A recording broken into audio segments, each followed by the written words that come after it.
Famous economist Peter Drucker once said, "Management is doing things right. Leadership is doing the right thing." Drucker was emphasizing a view on ethics, a contradicting and complicated word. Many people believe that there is not a universal definition for the word ethics. However, in the business world, it's important to have a universal understanding of the word ethics. It's simply a combination of one's morals, thoughts, and beliefs. Today, we'll take a closer look at how ethics plays a role in the business world by examining how it intertwines with politics and diversity. First, we'll take a look at what ethics is and how to make ethical decisions. Next, we'll tie ethics into politics and learn about some political powers. Finally, we'll explore diversity and learn how to eliminate workplace discrimination. Initially, Business Skill Textbooks by Pearson Customs defines ethics as a moral standard of right and wrong. But how do those standards get set? The standards are typically learned. Our family, friends, coworkers, and community can all affect our ethical behavior. However, these are only influences. A person's ethics are solely decided and retained by the individual. The way you spend your time at work, your professionalism, and your dependability are all factors that contribute to your work ethics. Usually, companies will have what's known as an ethics statement.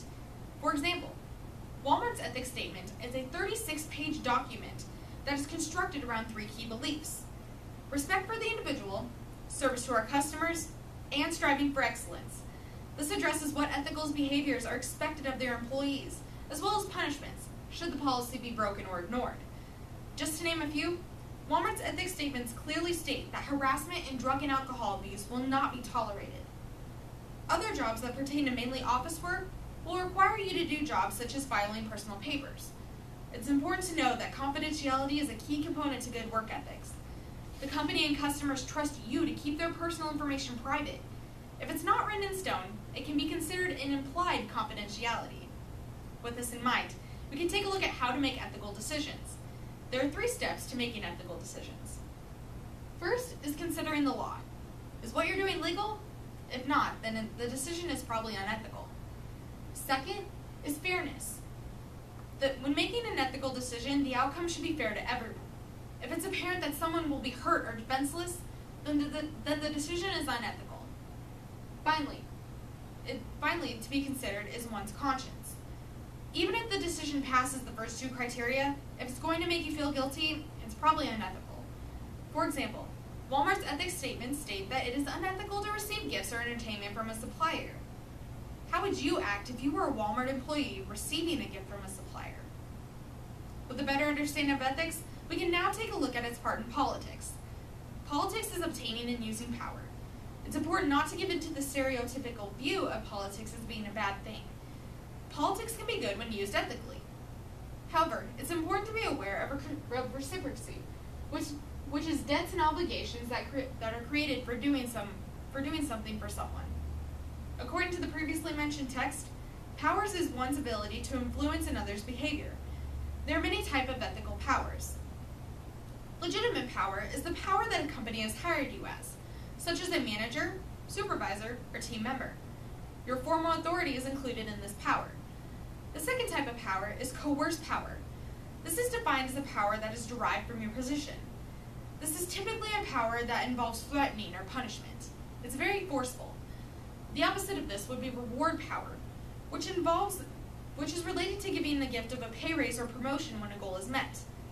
Next is connection power, which is typically based on a person's connections with other departments, such as an assistant manager's connection with the head manager. Information power involves a person's ability to retain and share information.